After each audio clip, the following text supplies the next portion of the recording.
System follow करने के लिए यहाँ पर सीरियल वाइज नंबर्स लिए, आप चाहें तो कोई भी एक रैंडम नंबर लेकर भी मल्टीप्लाई कर सकते हैं, ये आपकी मर्जी है, ठीक है।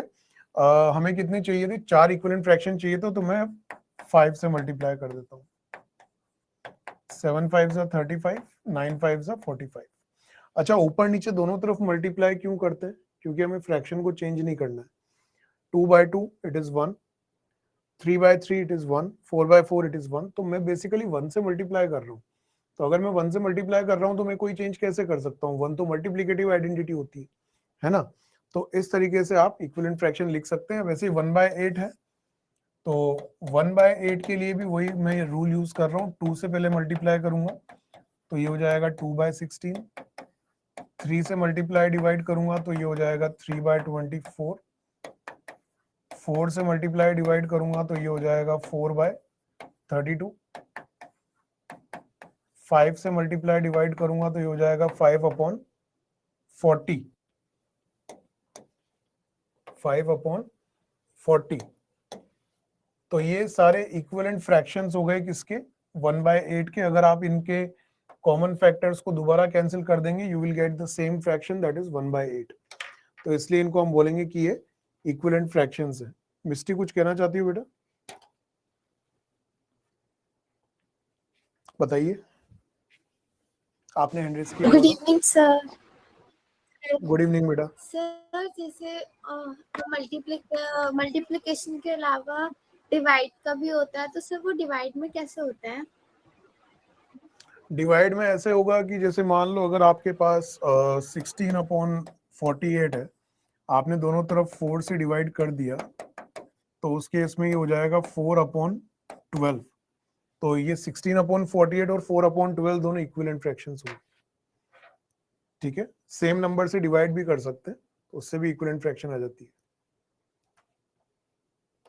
चलिए, अभी डिवीजन वाला हम इसलिए डिस्कस नहीं कर रहे हैं, पहले एक चीज सही ढंग से समझ में आ जाए, फिर उसके बाद हम डिवाइड भी करेंगे भले से, जहां भी हमें जरूरत लगेगी वहां पर। हाँ वैभव बोलिए। सर जैसे इसमें आपने इक्विवेलेंट फ्रैक्शन निकाले सर, तो आपने पहले 2 से किया फिर 3 से, तो क्या सर हम लोग 2 से करा, फिर हमने 4 से कर दिया, फिर हमने 6 से कर दिया, तो हम कर सकते हैं? किसी से भी कर सकते हो, कोई दिक्कत नहीं। नेगेटिव नंबर वगैरह मत लेना, क्योंकि फ्रैक्शंस के अंदर अपन बोलते हैं कि भाई इसके अंदर होल नंबर्स होने चाहिए, तो नेगेटिव नंबर्स वगैरह वाला एक्सपेरिमेंट नहीं करना हमें। कोई भी पॉजिटिव होल नंबर लो, उससे मल्टीप्लाई करो, यस ठीक सर। है। हाँ युग बताइए। Sir, I have a doubt, but it is related to this topic, but in different form. That first it is 4/8, then it is 2/4, after it is 1/2, then again it is 2/4, 4/8, and so continue on. What will be the after 4 terms after that?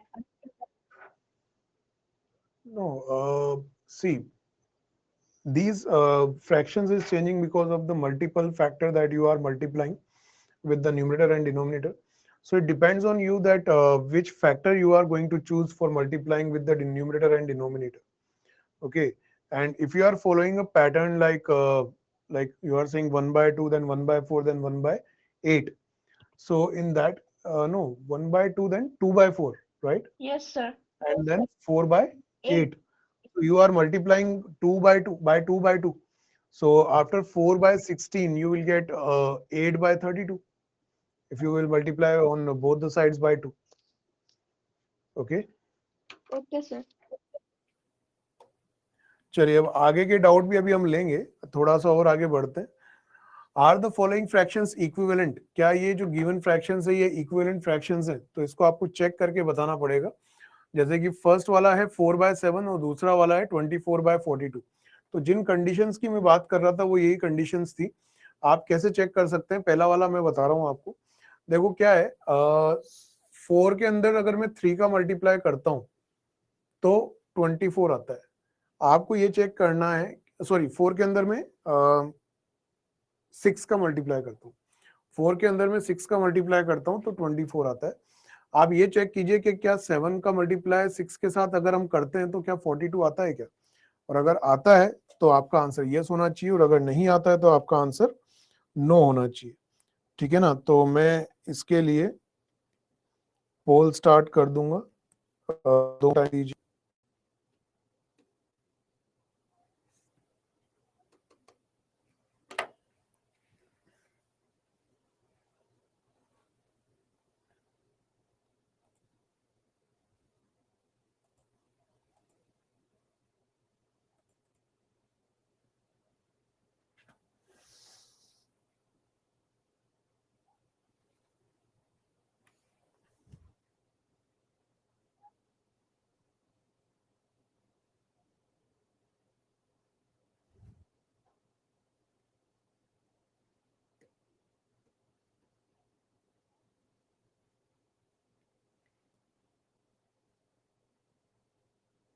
Just give me a second, यहाँ पर Wacom में थोड़ा बहुत problem हो रही है देखने में, तो मुझे बस 2 मिनट का टाइम दीजिए, इसको थोड़ा सॉर्ट आउट कर लेते हैं, उसके बाद में फिर कंटिन्यू करेंगे।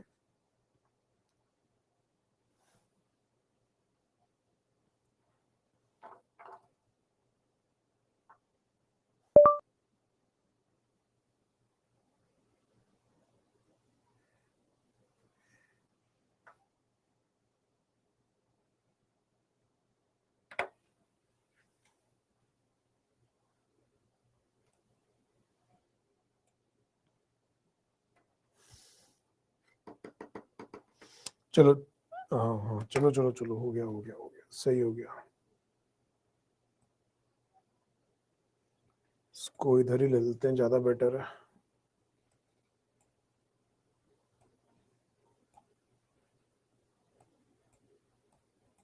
आजा भाई, गजब।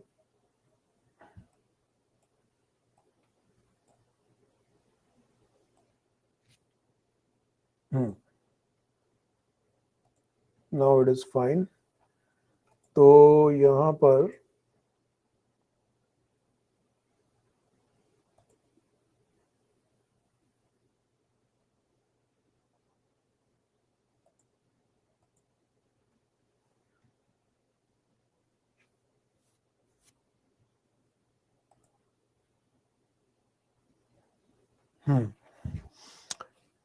तो पहले वाले के लिए हम लोग पोल शुरू करने रहे हैं, और यस और नो वाला पोल रहेगा ये तो।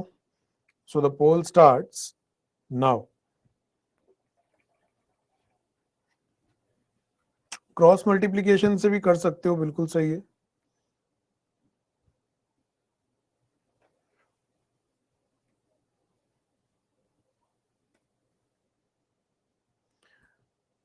बेटा डाउट सेक्शन में आंसर के बारे में कुछ भी नहीं लिखना है।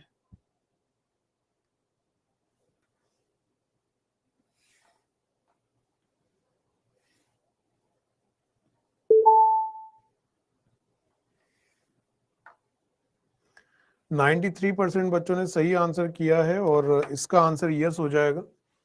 ठीक है ना?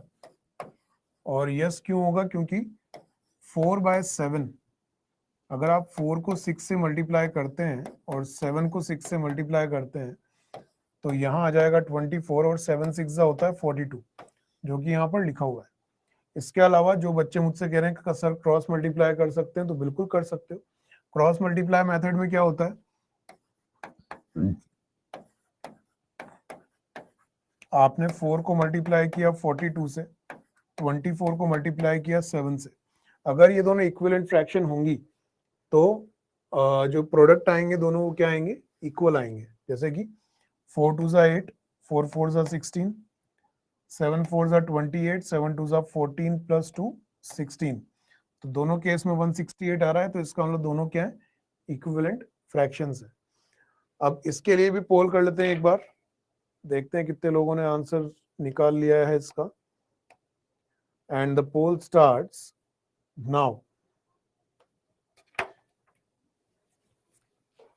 कीजिए इसको लिए वोट।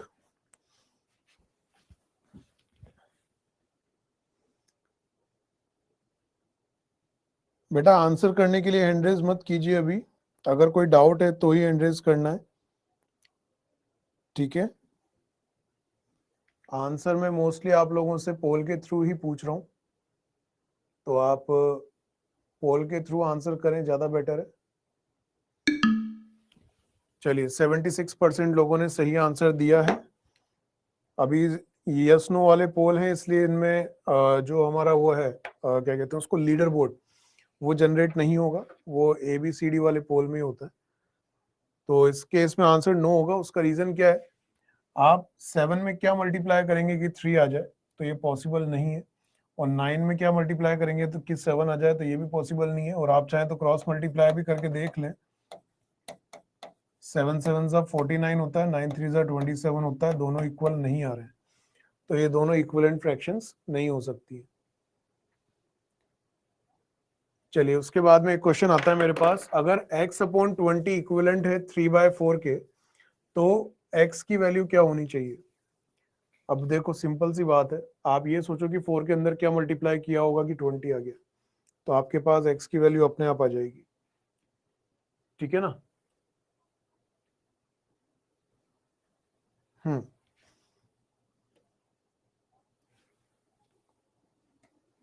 पोल स्टार्ट करेंगे उससे पहले एक बार लक्षिता से बात करते हैं। लक्षिता क्या कहना चाहती हैं बेटा आप?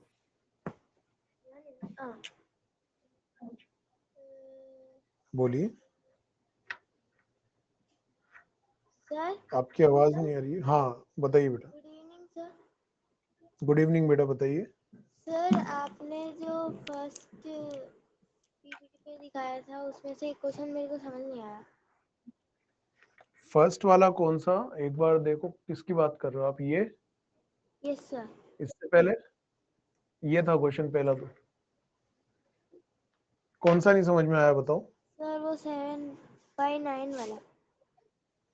बेटा आपको सिर्फ इक्विवेलेंट फ्रैक्शंस निकालने हैं। उसका तरीका ये है कि कोई भी एक होल नंबर हमें लेना है जीरो के अलावा, और उससे मल्टीप्लाई डिवाइड करना है सेम नंबर से।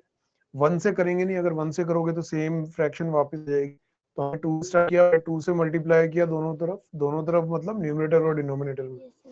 तो मेरे पास आया 14/18। ये एक इक्विवेलेंट फ्रैक्शन है 7/9 की। फिर हमने 3 से मल्टीप्लाई किया तो आया 21/27। ये भी एक इक्विवेलेंट फ्रैक्शन है। इस तरीके से आप अलग अलग नंबर से मल्टीप्लाई करके इक्विवेलेंट फ्रैक्शंस निकाल सकती हैं। Okay sir.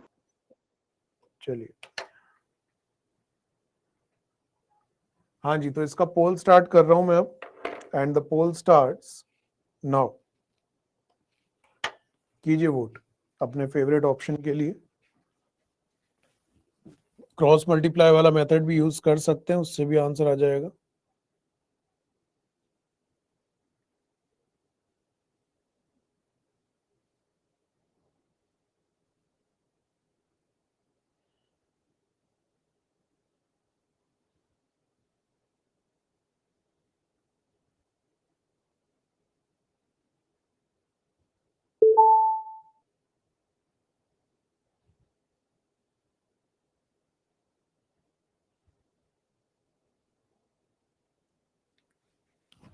सेवेंटी 7% बच्चों ने सही आंसर किया है, और लीडर बोर्ड मैंने शेयर कर दिया है आप लोगों के साथ।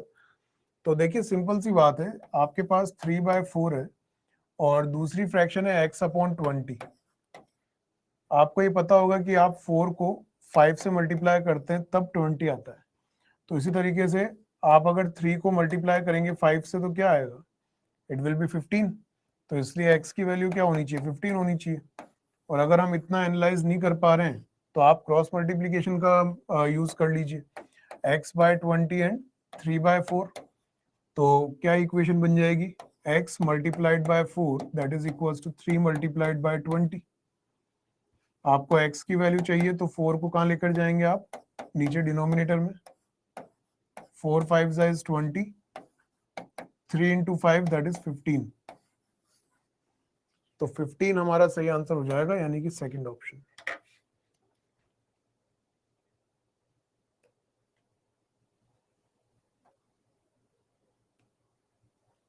अदिति बताइए क्या कहना चाहती हैं आप।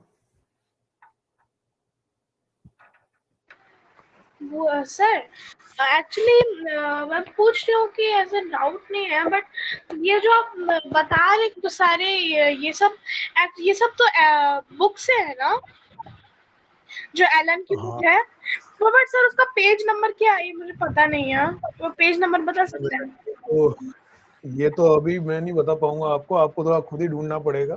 नेक्स्ट टाइम से मैं एक बार मॉड्यूल लेकर आ जाऊंगा तो ज्यादा बेटर रहेगा, हाँ। ठीक है ना? तो मैं आपको बता दिया करूंगा। सर ये वाले क्वेश्चन में एक्चुअली सही आंसर टिक करने वाली थी बट गलत आंसर हो गया।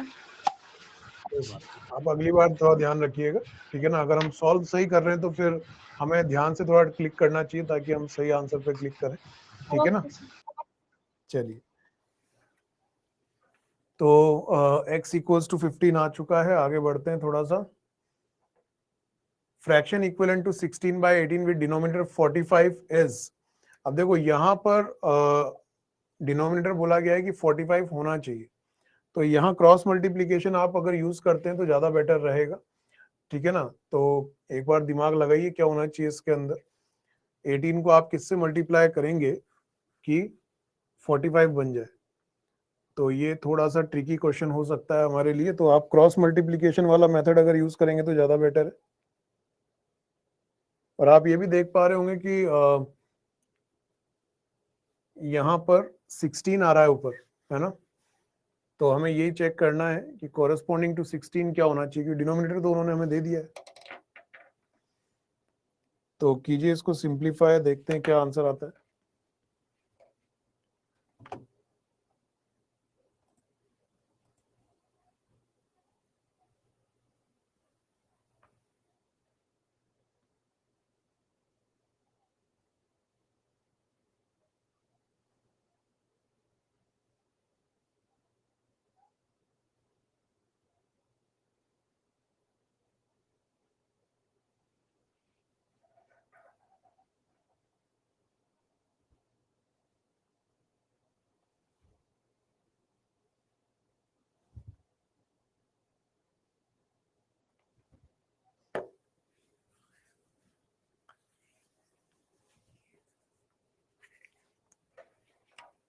चलिए, तो पोल स्टार्ट करें। एक बार मुझे थम्स अप दे दीजिए कितने लोगों का हो चुका है ये। अभी नहीं हुआ है मतलब? अच्छा चलो ठीक है, थोड़ा और वेट करते हैं, जब तक किसी से बात कर लेते हैं हम लोग। किस किसने पहले से हैंड रेज किया हुआ था? जो आंसर करने वाले लोग हैं वो हाथ नीचे कर लें, केवल डाउट वाले लोग हाथ ऊपर रखें। आंसर मैं किसी से पूछ भी नहीं रहा हूं वैसे, है ना?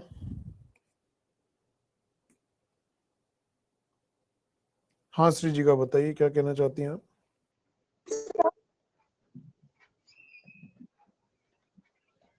So I have a doubt from the previous question. बताइए बेटा, इसमें क्या डाउट है आपको? Explain the cross multiplication method once again. If two fractions are equivalent to each other, suppose मैं 1:2 का, सॉरी 1/2 का इक्विवेलेंट फ्रैक्शन लिखता हूँ 2/4, तो आप जब क्रॉस मल्टीप्लाई करती हैं टर्म्स को, 1 multiply by 4 and 2 multiply by 2, you will get the same value both the sides. तो ये प्रॉपर्टी होती है किसकी? इक्विवेलेंट फ्रैक्शंस की। तो यहाँ पर हमारे पास ये बोला गया है कि अगर x/20 और 3/4 दोनों इक्विवेलेंट फ्रैक्शंस है तो हमें x की वैल्यू निकालनी है। तो उसके लिए हमने क्या किया? क्रॉस मल्टीप्लीकेशन का यूज किया। x multiply by 4 equals to 3 multiply by 20, ठीक है ना? आप 4 को ट्रांसपोज करेंगे तो वो 3 into 20 के नीचे चला जाएगा। 4 will cancel this 20 how many times? 5 times.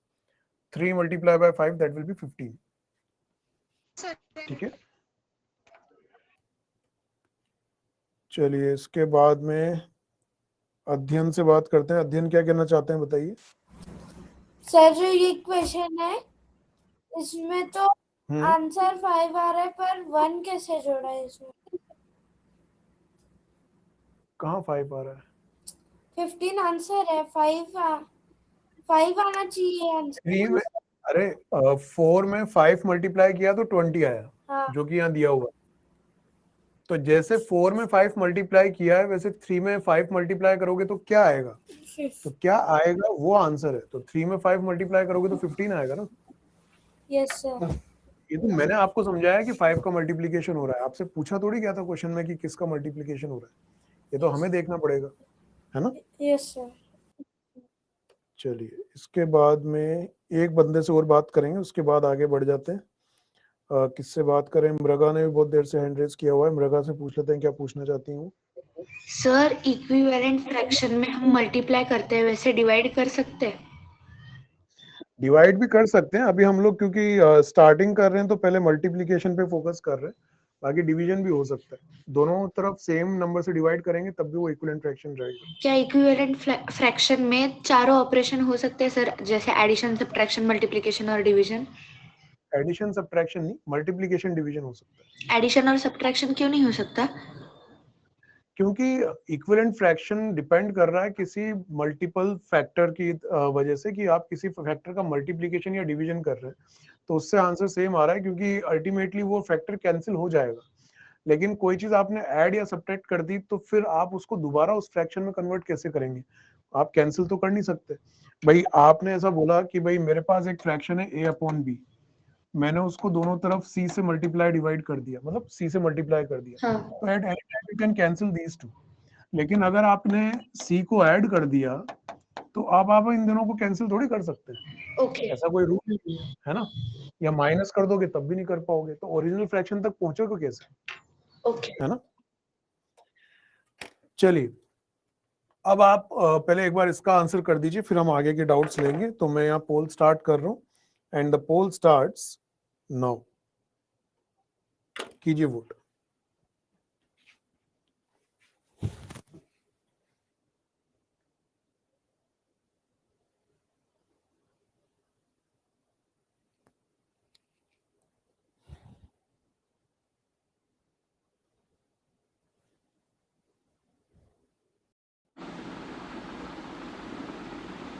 भाई जल्दी हो, भाई जल्दी जल्दी जल्दी।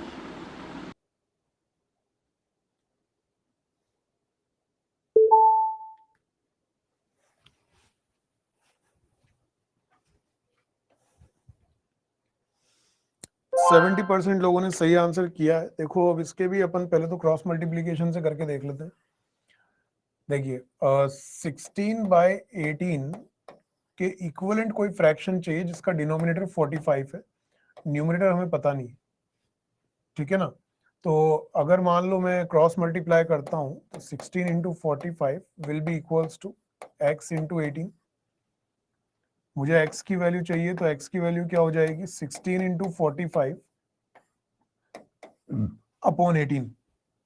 थोड़ा टेबल का अगर ज्ञान हमें अच्छा है तो हम समझ जाएंगे कि 9 की टेबल से ये 2 टाइम्स कैंसिल हो रहा है, 9 2 18, और ये 5 टाइम्स कैंसिल हो रहा है, 9 5 45, और 2 से ये कैंसिल हो जाएगा 16 कितने टाइम्स? 8 टाइम्स। तो x की वैल्यू हो जाएगी 8 मल्टीप्लाई बाय 5 दैट इज 40। तो हमारी फ्रैक्शन जो होगी वो हो जाएगी 40 अपॉन 45। तो एक तरीका तो क्रॉस मल्टीप्लिकेशन वाला हो गया। क्रॉस मल्टीप्लिकेशन अगर नहीं करना चाहते हैं, आप चाहते हैं कि नहीं मैं तो दूसरे तरीके से कर लूं, तो आप पहले क्या करें, इसको थोड़ा कैंसिल करें।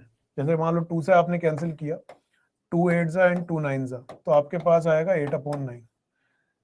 अब आप बहुत इजीली ये बात फिगर आउट कर पाएंगे अगर आपको टेबल्स अच्छी तरीके से याद हैं, तो आप ये अच्छी तरीके से समझ पाएंगे कि 9 के अंदर 5 का मल्टीप्लाई करेंगे तो 45 आएगा। तो अगर नीचे 5 का मल्टीप्लिकेशन कर रहे हैं तो ऊपर भी क्या करना पड़ेगा? 5 का मल्टीप्लिकेशन करना पड़ेगा। तो यहाँ पर आ जाएगा 8 इंटू 5 दैट इज 40। तो वैसे ये वाला मेथड मेरे को ज्यादा ठीक लग रहा है आप लोगों के हिसाब से। वहां क्या तो सोचने की जरूरत ज्यादा पड़ेगी, यहाँ आपको सिर्फ मैथमेटिकल कैलकुलेशन करनी है and you will get the answer. बाकी फिर आपकी चॉइस है आप कौन सा मेथड यूज करना चाहते हैं। चलिए आगे बढ़ते हैं, सिंपलेस्ट फॉर्म ऑफ फ्रैक्शन की बात कर लेते हैं। डाउट्स हम लेते रहेंगे बीच बीच में, लेकिन टॉपिक भी कवर अप करना थोड़ा जरूरी है। आप हैंड रेज रखिए, कोई दिक्कत नहीं है, मैं बीच बीच में आपसे बात करता रहूंगा। तो सिंपलेस्ट फॉर्म का मतलब क्या है? Fraction is said to be in simplest form और lowest terms if its numerator and denominator have no common factor other than 1। इसका क्या मतलब है? जैसे मान लो 18 अपॉन सपोज 16। अब इसमें क्या हुआ कि 2 से 9 टाइम्स कैंसिल कर दिया, 2 से 8 टाइम्स कैंसिल कर दिया। तो इन दोनों में तो 2 एक कॉमन फैक्टर था, लेकिन 9/8 में कोई कॉमन फैक्टर नहीं है। 9 और 8 में एक ही कॉमन फैक्टर है, वो है 1। तो हम बोलेंगे 9/8 जो है वो सिंपलेस्ट फॉर्म है किसकी? 18/16 की।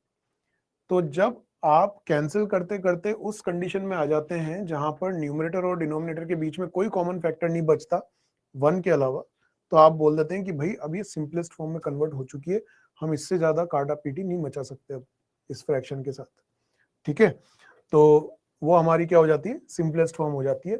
जैसे फॉर एग्जांपल इसको हमें रिड्यूस करना है सिंपलेस्ट फॉर्म में, तो हम क्या करेंगे, देखो कुछ भी अगर समझ में नहीं आ रहा तो कम से कम इवन ऑड तो देख ही सकते हैं।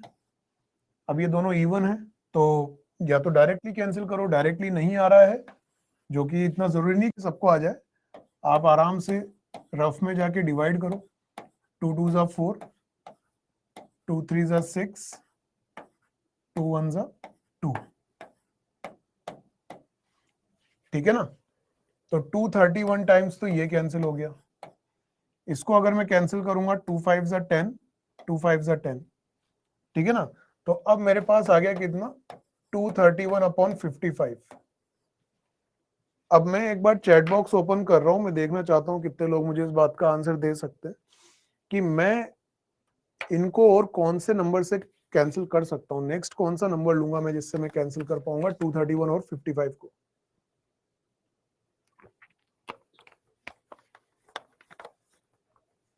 Very good. देखो क्या है, अब ये इवन नंबर तो रहा नहीं, तो 2 4 8 वगैरह इनसे तो नहीं होगा। ऑड नंबर से हम ट्राई करें, कैंसिल कर सकते हैं आर्यमान। तो हम पहले 3 से ट्राई करेंगे, तो 3 से 55 कैंसिल होता ही नहीं है। एक हिंट हमें किससे मिलेगा, 55 या तो 5 से कैंसिल हो पाएगा या 11 से।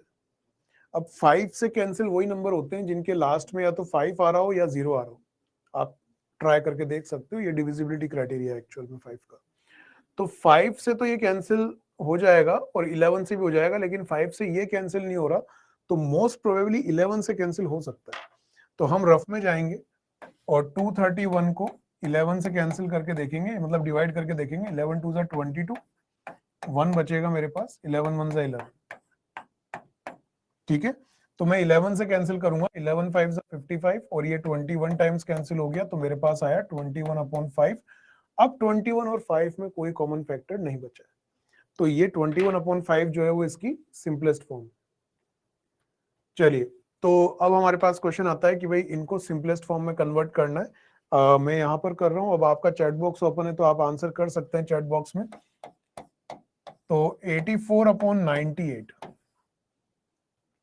84/98।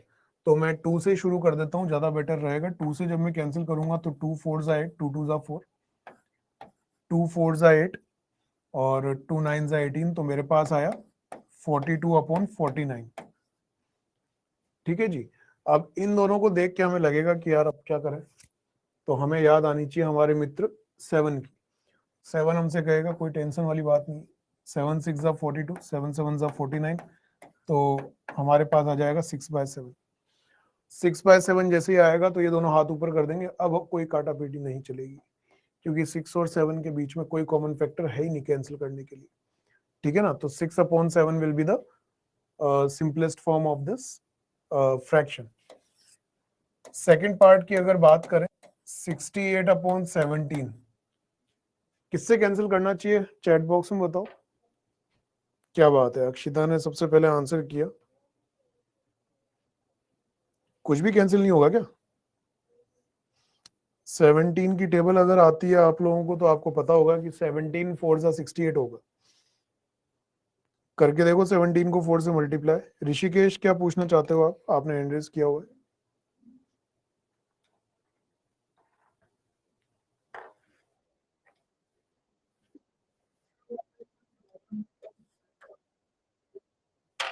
पहले वाला क्या सिंपलेस्ट फॉर्म उसमें है, इक्विवेलेंट में। ये वाला क्या समझ नहीं आया बताओ। इसमें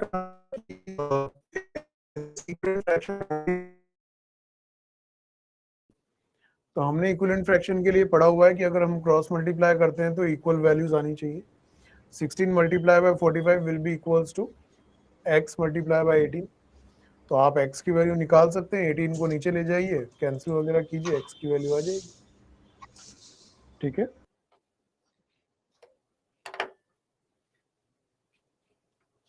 धृति आप बताइए क्या कहना चाहती हैं?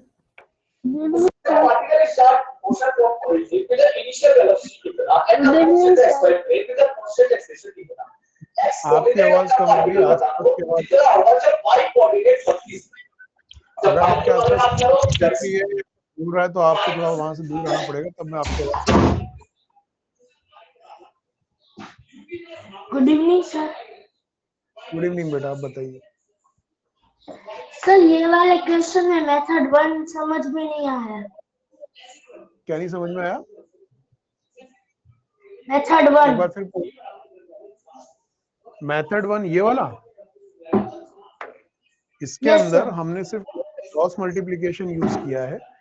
16/18 के इक्विवेलेंट एक फ्रैक्शन निकालनी थी जिसका डिनोमिनेटर 45 है। क्रॉस मल्टीप्लिकेशन में आप इन टर्म्स को क्रॉस मल्टीप्लाई करते हैं। 16 multiply by 45 equals to x multiply by 18। आपको 18 को क्या करना पड़ेगा, ट्रांसपोज करना पड़ेगा, तो 16 मल्टीप्लाई बाय 45 अपॉन 18 आएगा। अब हमें थोड़ा सा टेबल्स की नॉलेज होनी चाहिए। 9 2 सा 18, 9 5 सा 45 और 2 से 16 कैंसिल होगा 8 टाइम्स। ओवरऑल आपके पास बचेगा 8 मल्टीप्लाई बाय 5 और 8 मल्टीप्लाई बाय 5 होता है 40। तो ये जो इक्विवेलेंट फ्रैक्शन है, इसमें जो न्यूमरेटर आएगा वो 40 आएगा और जो डिनोमिनेटर आएगा वो 45 आएगा। तो हमारी फ्रैक्शन हो जाएगी 40/45, यानी कि सेकंड ऑप्शन। ठीक है, चलिए अब आगे चलते हैं थोड़ा सा। हाँ जी, इसकी हम बात कर रहे थे। चलो अब आंसर आ ही गए हैं तो रखे रहने दो आंसर्स को। 17 4 सा 68 होता है, तो आंसर होगा 4:1। और इसको जब आप कैंसिल करेंगे तो ये आप खुद कीजिएगा, इसका आंसर आएगा 3/2। चलिए इसके बाद में नेक्स्ट हम बात करेंगे वैल्यू ऑफ प्रोडक्ट्स की। ये तीसरा टॉपिक है जो हमें कवर अप करना था, तो थोड़ा देख लेते हैं इसको। ये सिर्फ एक तरह का एनालिसिस है, ठीक है ना, तो आपको सिर्फ उसको देखना है और समझना है। अगर मान लीजिए आप दो फ्रैक्शंस को मल्टीप्लाई कर रहे हैं और दोनों के दोनों नंबर्स जो हैं वो ग्रेटर देन 1 है। अच्छा, फ्रैक्शंस की बात नहीं हो रही है, दो नंबर्स की बात हो रही है एक्चुअल में, होल नंबर्स भी हो सकते हैं। तो अगर आपने दो नंबर्स को मल्टीप्लाई किया और उनका दोनों की जो वैल्यू है या दोनों जो नंबर्स हैं वो एक से बड़े हैं, एक से छोटे नंबर्स भी हो सकते हैं, 1/2, 2/3, जितने भी प्रॉपर फ्रैक्शंस हैं वो सब 1 से छोटी होती है, जिनका न्यूमरेटर छोटा होता है डिनोमिनेटर से, ठीक है ना। तो एक से बड़े नंबर, जैसे मान लो मैंने ले लिया 2 × 3, इस केस में रिलेशनशिप क्या होगी, the product is greater then both the numbers. जो आप प्रोडक्ट निकालेंगे वो दोनों ही नंबर से क्या होगा, बड़ा होगा। सिचुएशन 2 क्या है, दोनों नंबर्स जो हैं वो ग्रेटर देन 0 और 1, मतलब एक्चुअल में क्या है, ये दोनों नंबर्स जो हैं वो 0 और 1 के बीच में लाई कर रहे हैं, मतलब 1 से छोटे लेकिन पॉजिटिव। 4/5 और 3/7 दोनों 1 से छोटे हैं, 0 और 1 के बीच में लाई कर रहे हैं। यहाँ greater than 0 and less than 1 आना चाहिए था, यहाँ पर क्या लिखा हुआ नहीं है, यहाँ पर मैं लिख देता हूँ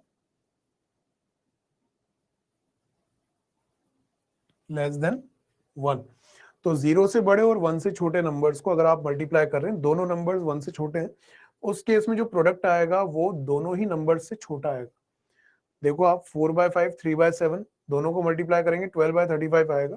ये आपके लिए एक तरह का टास्क है, आप तीनों को डेसिमल में कन्वर्ट करो। 4 को 5 से डिवाइड करो, 3 को 7 से डिवाइड करो, 12 को 35 से डिवाइड करो। ये जो 12/35 की वैल्यू आएगी वो 4/5 और 3/7 दोनों से छोटी आएगी, ठीक है।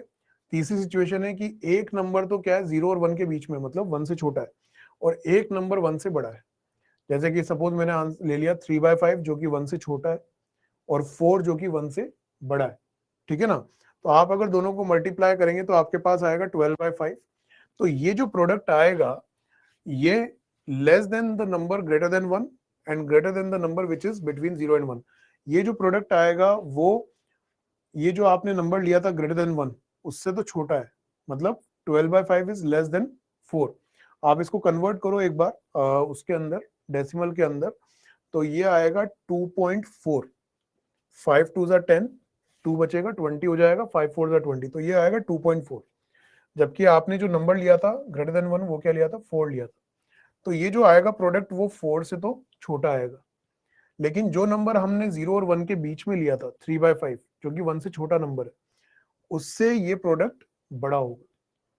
12/5 विल बी ग्रेटर देन 3/5। दिख भी रहा है, दोनों का डिनोमिनेटर सेम है, यहाँ 12 आ रहा है, यहाँ पे 3 आ रहा है, तो 12/5 विल बी ग्रेटर देन 3/5। तो ये सिर्फ एक तरह का एनालिसिस है जो आप लोगों को करके रखना, एक बार फिर से पढ़ लेना इसको, टेबल को। चलिए अब इसके बाद में कुछ और यहाँ पर दिया हुआ है, the product of two improper fractions is greater than each of the two fractions. तो अगर आपने दो इम्प्रॉपर फ्रैक्शंस को मल्टीप्लाई किया है, इम्प्रॉपर फ्रैक्शंस मतलब जिनके अंदर न्यूमरेटर बड़ा है डिनोमिनेटर से, बड़ा या फिर बराबर, अभी हम बड़े वाले की बात कर रहे हैं। तो अगर आपने दो इम्प्रॉपर फ्रैक्शन को मल्टीप्लाई किया है तो वो जो आपका आंसर आएगा वो दोनों ही फ्रैक्शन से बड़ा आएगा, और the value of product of two improper fraction is more than each of the two fractions. मतलब देखो यहाँ पर हमने 5/3 और 7/4 लिया, दोनों ही आपकी क्या है, इम्प्रॉपर फ्रैक्शंस है। जस्ट अ सेकंड, दोनों ही आपकी क्या है, इम्प्रॉपर फ्रैक्शंस है, मतलब दोनों के केस में न्यूमरेटर जो है वो डिनोमिनेटर से बड़ा है। जब दोनों को मल्टीप्लाई किया तो 35/12 आया। अब जब आप कंपेयर करेंगे तो 35/12 जो हमारी फ्रैक्शन है वो 5/3 से भी बड़ी होगी और 7/4 से भी बड़ी होगी, ठीक है ना। ये आप कंपैरिजन वाला टॉपिक अगर हमने नहीं पढ़ा है तो आगे हम पढ़ लेंगे। वैसे आप लोगों को ही पता है कंपेयर कैसे करना होता है। अगर आपके मन में ये आ रहा है कि सर कैसे कंपेयर करेंगे, तो मैं आपको कंपेयर करके बता देता हूँ। 35/12 5/3 आपको कंपेयर करने की इच्छा हो रही है, 3 को 35 से मल्टीप्लाई कर दो और 5 को 12 से मल्टीप्लाई कर दो। 12 5 तो 60 होता है, 3 5 15, 1 कैरी फॉरवर्ड, 3 3 9, 9 + 1 10, 105 बड़ा है 60 से, तो 35/12 बड़ा होगा किससे, 5/3 से। तो ऐसे कंपेयर कर सकते हैं हम लोग। तो हमें तो जो रिजल्ट है वो ध्यान रखना है, दो इम्प्रॉपर फ्रैक्शन को अगर आप मल्टीप्लाई कर रहे हैं तो जो प्रोडक्ट आएगा वो दोनों ही इम्प्रॉपर फ्रैक्शन से बड़ा है, ठीक है। नेक्स्ट क्या है, when two proper fractions are multiplied the product is less than each of the fractions, or the value of the product of two proper fractions it is smaller than each of the two fractions। दो proper fractions को जब आप multiply कर रहे हैं, proper fractions का मतलब क्या हुआ, जिनके अंदर न्यूमरेटर छोटा है डिनोमिनेटर से। 3/4 न्यूमरेटर इज 3, डिनोमिनेटर इज 4, तो न्यूमरेटर छोटा है डिनोमिनेटर से। 5/6 5 जो है वो क्या है, न्यूमरेटर है, 6 डिनोमिनेटर है, न्यूमरेटर छोटा है। तो आप जब दोनों को मल्टीप्लाई करेंगे आपके पास आएगा 15/24, और जब आप कंपेयर करेंगे तो 15/24 will be less than 3/4 and also 15/24 will be less than 5/6।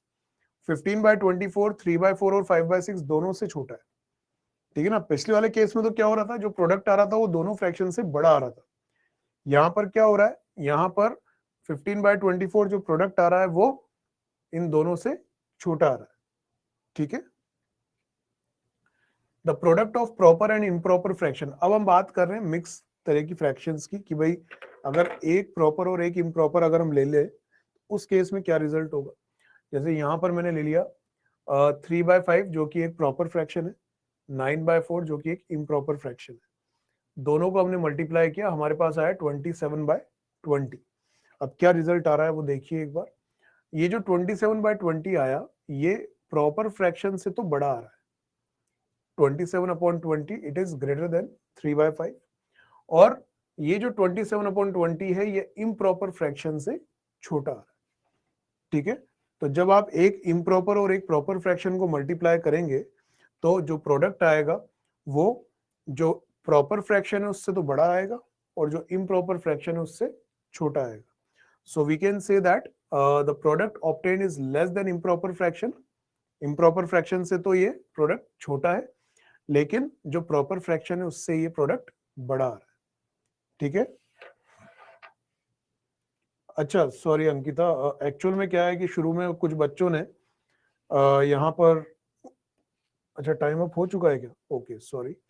तो कुछ बच्चों ने यहाँ पे आंसर पोस्ट कर दिए थे, इसलिए मैंने डाउट्स को डिसेबल कर दिया था। अब आगे से मैं ध्यान रखूंगा कि उसको इनेबल भी करना है। चलिए तो अभी यहीं पर ही हम लोग रोकते हैं इस लेक्चर को, और नेक्स्ट लेक्चर भी शायद मेरा ही है, तो अपन लोग यहीं से शुरू करेंगे इसको, ठीक है। जो स्लाइड्स बची है वो मैं नेक्स्ट लेक्चर में ट्रांसफर कर दूंगा। चलिए थैंक यू सो मच, मिलते हैं कुछ मिनट के बाद में।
Hello dear students, welcome back to the class. बहुत बहुत स्वागत फिर से। थोड़ा सा लेट हो गए, उसके लिए माफी चाहेंगे। एंड क्या बात है Himanshi. Okay Himanshi, that's I think it's good for you. चलिए तो शुरू करते हैं। सबसे पहले तो एक सिस्टम चेक करवा लीजिए, उसके बाद में फिर शुरू करेंगे लेक्चर को। जैसा कि मैंने आप लोगों से कहा था लास्ट लेक्चर में, जो थोड़ा बहुत पार्ट बचा था वो एक्चुअल में क्वेश्चंस का था। तो मैंने वो जो बचे हुए क्वेश्चंस थे वो यहाँ पर कॉपी कर लिए, तो उनको हम सॉल्व कर लेंगे। और फिर जो अभी नेक्स्ट लेक्चर है उसको हम शुरू करेंगे, जिसमें रेसिप्रोकल, डिवीजन और फ्रैक्शन और ये सब हम लोग स्टडी करने वाले हैं। ठीक है ना? हाँ बिल्कुल, हमारी परंपरा जिसके अंदर हम लोग, आप मुझे बताएंगे कि क्या मैं क्लियरली ऑडिबल और विजिबल हूँ। चलिए बहुत अच्छे, 95%, 96%। ओके, और देख लेते हैं क्या रुझान है बच्चों का। Y late? बिकॉज वो एक तो मैंने लेट छोड़ा था आप लोगों को, 2-3 मिनट तो लेट हमने वैसे ही एंड करी थी क्लास।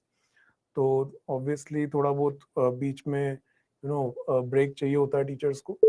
इसके अलावा फिर ये जो क्वेश्चंस कॉपी करने थे उसमें थोड़ा सा टाइम लग गया।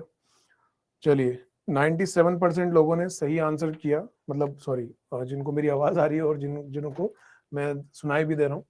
बाकी लोग जो है रीज्वाइन कर सकते हैं अगर उनको कोई प्रॉब्लम आ रहा है तो। ठीक है, thank you so much Shriji का।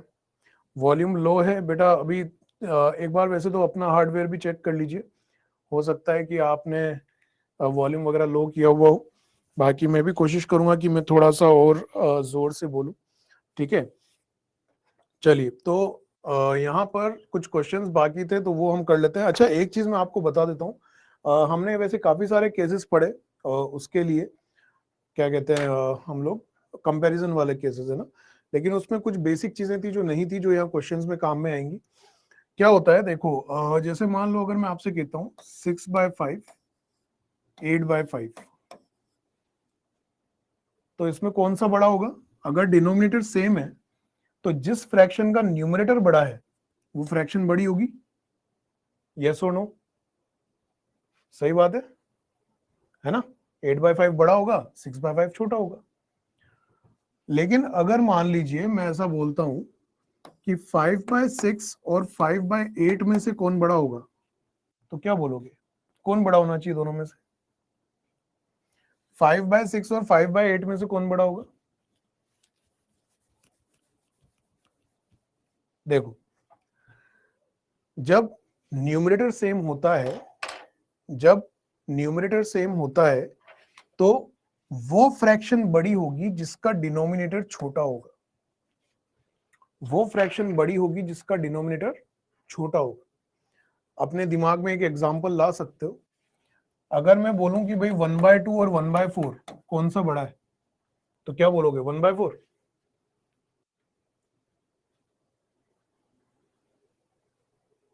1/4 बड़ा होगा? नहीं होगा ना, 1/2 बड़ा होता है ना। दोनों का न्यूमरेटर सेम है, डिनोमिनेटर में यहाँ 2 है यहाँ 4 है, तो बड़ा कौन सा है? बड़ा ये वाला है। जिसका डिनोमिनेटर छोटा वो फ्रैक्शन बड़ी। लेकिन ये कब काम कर रहा है?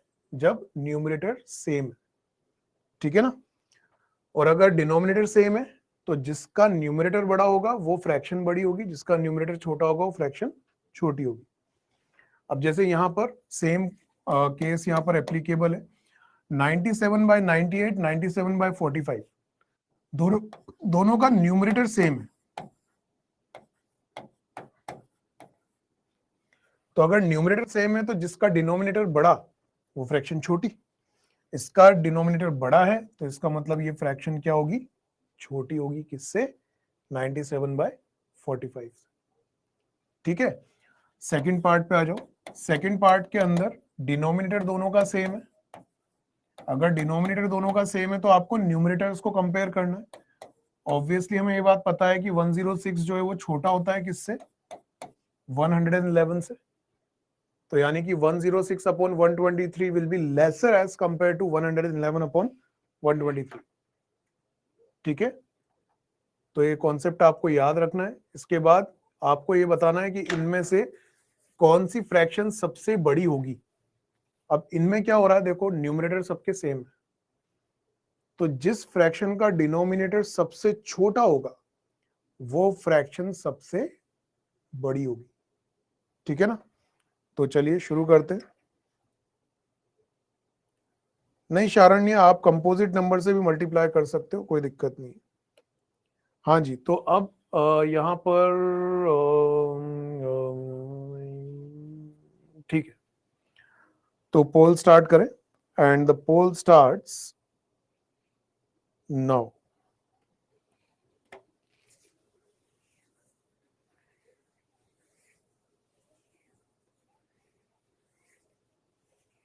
रीजन देखो, रीजन ये है कुंजल, आप डिवाइड करके देखो ना एक्चुअल में क्या होता है। देखो सिंपल सी बात है, अगर मैं 1/2 और 1/4 का एग्जांपल लूं, सबसे बढ़िया एग्जांपल है समझने के लिए। 1/2 होता है 0.5, 1/4 होता है 0.25। तो आप देख रहे हो बड़े नंबर से जब डिवाइड करते हैं, आप न्यूमरेटर को सेम रखो, डिनोमिनेटर जितना बढ़ाते जाओगे वैल्यू उतनी कम होती जाएगी। अगर आप 1/8 निकालोगे तो ये 0.25 से भी छोटा है, 0.125 आता है शायद। तो इसलिए अगर न्यूमरेटर सेम है तो डिनोमिनेटर जितना बड़ा होगा फ्रैक्शन की वैल्यू उतनी ही छोटी होगी। ठीक है? अब जैसे यहाँ पे 75% बच्चों ने सही आंसर किया है, तो क्या करेंगे हम लोग, सबसे बड़ी फ्रैक्शन चाहिए, तो मैं यहां पर लिख देता हूं, if numerators are same then fraction with least या स्मॉलेस्ट डिनोमिनेटर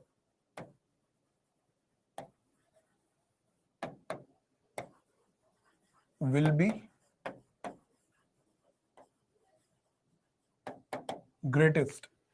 जिसका डिनोमिनेटर सबसे छोटा होगा उसकी वैल्यू सबसे बड़ी होगी, यानी कि फोर्थ ऑप्शन। आप चाहो तो इनको डेसिमल में कन्वर्ट करके देख लो, ये कुछ तो बहुत ही आसान है। 100/5 करोगे 20 आएगा। ठीक है?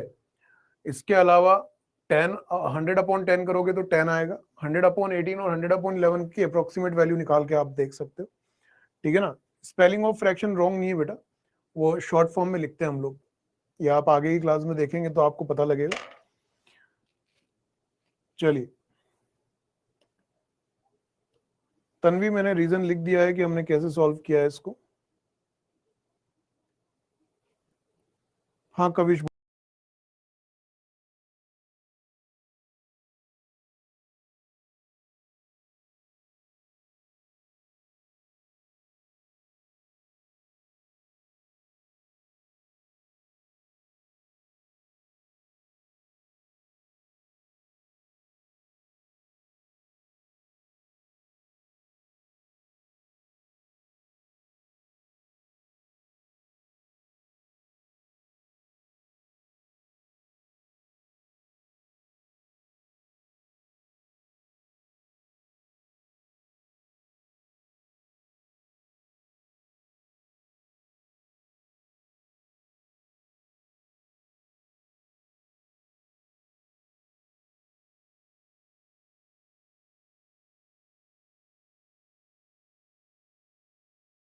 अप्लाई करके निकाल सकते हो। मृगा, आप बताइए क्या कहना चाहती हैं?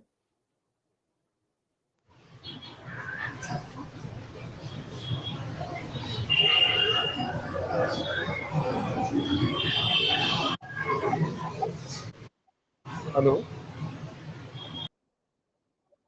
चलिए शायद गलती से हैंड रेज कर दिया होगा। अध्ययन अब थोड़ा वेट करो बेटा, अभी लेंगे डाउट। इसके बाद एक क्वेश्चन आता है कि इनको असेंडिंग ऑर्डर में अरेंज करो। ठीक है ना?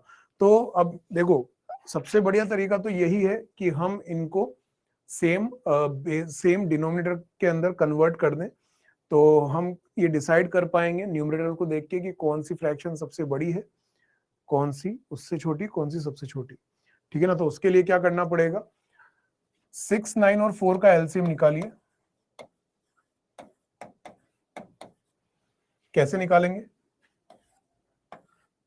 इस तरीके से इनको इस ग्रिड के अंदर जमाएंगे, 2 से शुरू करेंगे, 2 3 जा 6, 9 कैंसिल होगा नहीं, 2 2 जा 4,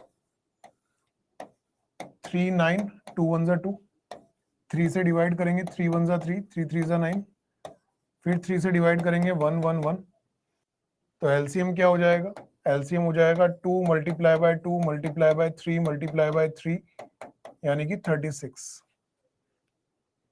अब 5/6 के अंदर मैं ये चाहता हूं कि इसका डिनोमिनेटर 36 बन जाए, तो किससे मल्टीप्लाई करूंगा मैं मल्टीप्लाई करूंगा 6 से।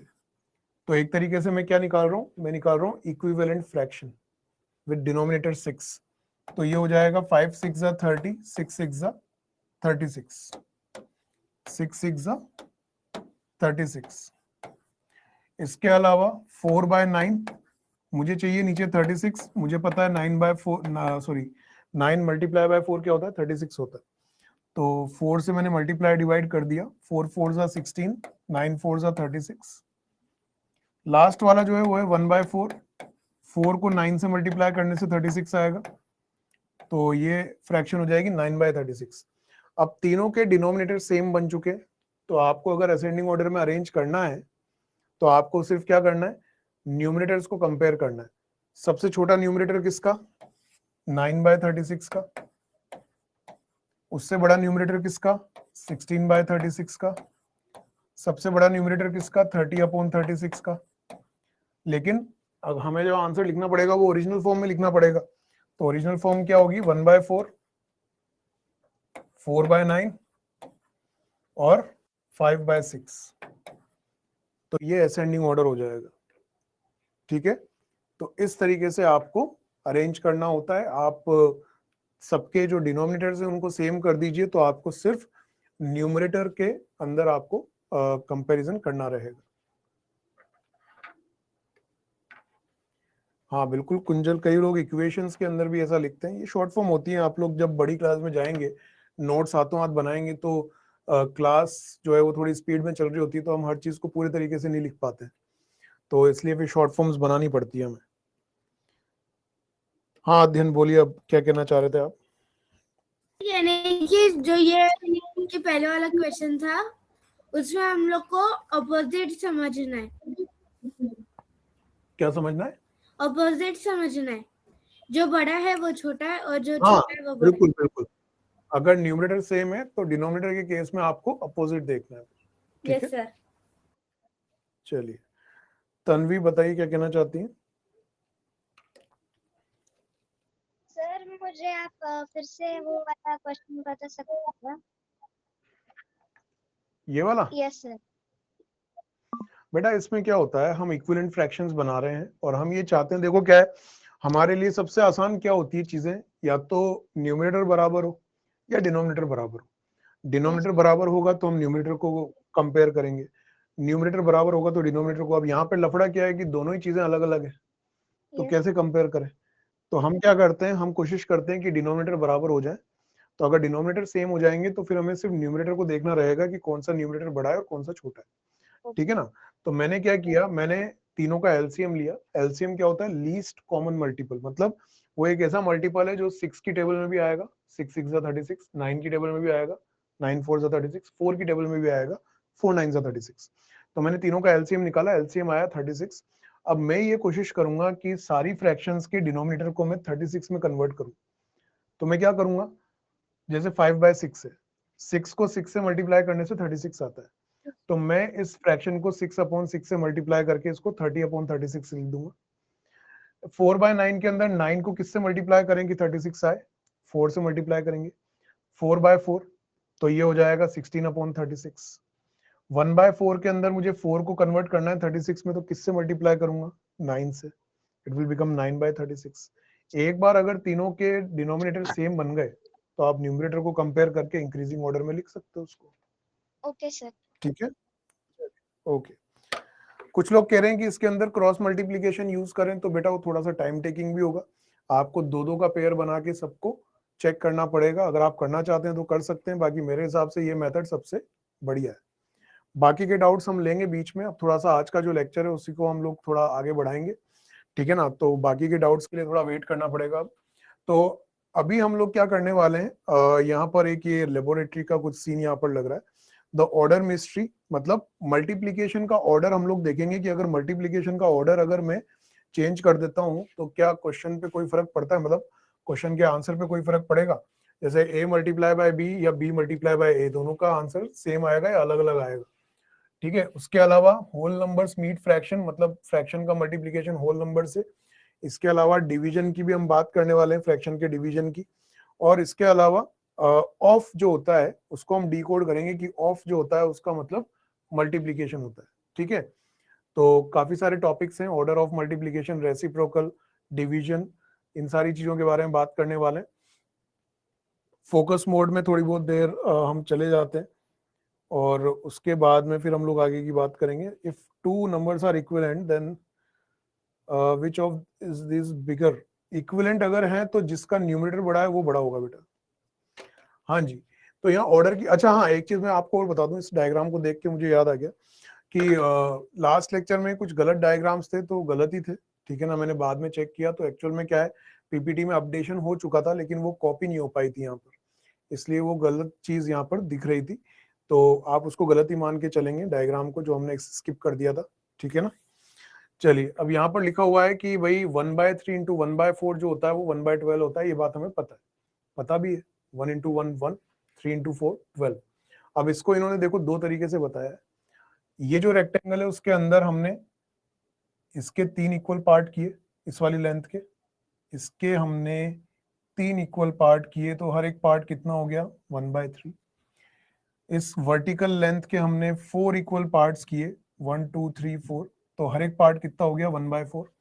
1/3 इंटू 1/4 अगर हम करेंगे तो हर एक सेल कितना रिप्रेजेंट कर रहा है 1/12। आप देख भी सकते हैं पूरे रेक्टेंगल को हमने 1 2 3 4 5 6 7 8 9 10 11 12 इक्वल पार्ट्स में अगर डिवाइड कर दिया है तो हर एक पार्ट जो है वो 1/12 को रिप्रेजेंट करेगा। यहाँ पे अगर मैं बात करूं तो यहाँ पर अब हमने क्या किया, इस वाली लेंथ को बढ़ा लिया है और उसको 1/4 1/4 1/4 में डिवाइड कर दिया। इसको थोड़ा छोटा लिया है, 1/3 1/3 1/3 में डिवाइड कर दिया। तो जब आप 1/4 को 1/3 से मल्टीप्लाई करते हैं तब भी आंसर क्या आता है 1/12 आता है। तो ये सारा सब कुछ करने के बाद में हमारे पास में जो कंक्लूजन निकल के आता है वो ये है कि आप चाहे 1/3 को 1/4 से मल्टीप्लाई करो, चाहे 1/4 से 1/3 को मल्टीप्लाई करो, आंसर जो है सेम आता है। मतलब ऑर्डर चेंज करने से फर्क नहीं पड़ता है ना। हम लोग पढ़ते थे commutative property, a multiply by b equals to b multiply by a, तो ये फ्रैक्शंस में भी फॉलो होती है। So we can say that the area of rectangle remains the same even if the length and breadth are interchanged. The order of multiplication does not matter. Multiplication में अगर आप terms को आगे पीछे कर देते हैं तो आंसर पे फर्क नहीं पड़ता है। a अपॉन b को चाहे आप c अपॉन d से मल्टीप्लाई करें या फिर c अपॉन d को आप a अपॉन b से मल्टीप्लाई करें, जो आंसर आएगा वो सेम आएगा। This can also be seen from Brahmagupta's formula for multiplying fraction. तो ब्रह्मगुप्ता ने भी अपने जो उनकी बुक थी उसके अंदर फ्रैक्शंस की मल्टीप्लिकेशन के बारे में यही फॉर्मूला हमें दिया था, ठीक है। अब यहाँ पर एक क्वेश्चन आता है हमारे पास, हमें मिसिंग फ्रैक्शन फाइंड करनी है। 6/7 को 4/5 से मल्टीप्लाई किया तो सेम सॉल्यूशन कब आएगा, जब आप किससे 6/7 को मल्टीप्लाई करेंगे। इससे आसान क्वेश्चन मेरे ख्याल से नहीं हो सकता। अभी जो हमने पढ़ा है उससे रिलेटेड ये पूरा का पूरा क्वेश्चन है। एंड द पोल स्टार्ट कर रहे हैं भाई, इसके अंदर सॉल्व कुछ नहीं करना है ना। And the poll starts now.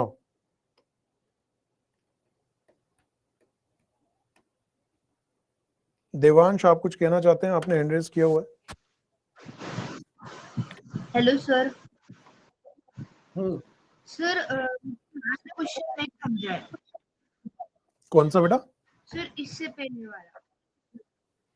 इससे पहले वाला? हाँ सर। चलो ठीक है, अभी मैं एक बार समझा दूंगा आपको। मैं ऑफ द स्टेज ले रहा हूँ, इसके बाद में समझा दूंगा। पहले एक बार इसका पोल हो जाए, क्योंकि नहीं तो अगर मैं इसको डिस्टर्ब करूंगा तो अभी लोग क्या है गुस्से में आ जाएंगे कि हम तो यहाँ पोल करने की सोच रहे हो और आपने पेज ही हटा दिया।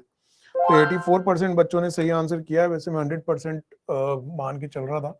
तो हमने अभी अभी पढ़ा कि भाई a upon B multiply by c upon D. अगर आप c अपॉन डी को a अपॉन बी से मल्टीप्लाई करेंगे तब भी सेम आंसर आएगा। तो 6/7 मल्टीप्लाई बाय 4/5 करो या 4/5 मल्टीप्लाई बाय 6/7 करो, आंसर सेम आएगा। तो यहाँ पे आएगा 4/5। चलिए, अभी एक बच्चे ने बोला पिछले वाले क्वेश्चन की बात करिए। तो पिछले वाले क्वेश्चन में तो बेटा अपन लोगों ने इसकी बात कर रहे हो क्या? जिसने अभी पूछा था, क्या इसी क्वेश्चन के बारे में पूछा था? किसने पूछा था क्वेश्चन अभी? एक बार हैंड रेज करना फिर से। इस वाले क्वेश्चन के लिए पूछा है कि बेटा देवांश? यही क्वेश्चन नहीं समझा बेटा इसमें हमने क्या किया है, देखो एक बार हमने एलसीएम लिया है डिनोमिनेटर्स का, क्योंकि हम ये चाहते हैं कि तीनों फ्रैक्शंस का 3 से ज्यादा भी हो सकती है क्वेश्चन में, तो इनका डिनोमिनेटर सेम हो जाए। तो डिनोमिनेटर सेम करने के लिए आपको सबसे पहले क्या करना पड़ेगा, आप जितने डिनोमिनेटर्स हैं उन सबका एलसीएम लेंगे। एलसीएम 36 आया। अब आपको ये देखना है कि ये 5/6 है, मुझे चाहिए कि इसका डिनोमिनेटर 36 बन जाए। अब ऐसे अपनी मर्जी से तो हम चेंज नहीं कर सकते, कुछ ना कुछ ऐसा ही करना पड़ेगा जो मैथमेटिकली सही हो। तो आप 6 को 6 से मल्टीप्लाई करेंगे। हाँ बोलो। सर मेरा राइट आंसर तो आ गया था, पर मुझे ये जो आपने मेथड दिया ना 5 = 6x, वो मुझे मेथड नहीं समझी, बाकी सब समझ गया।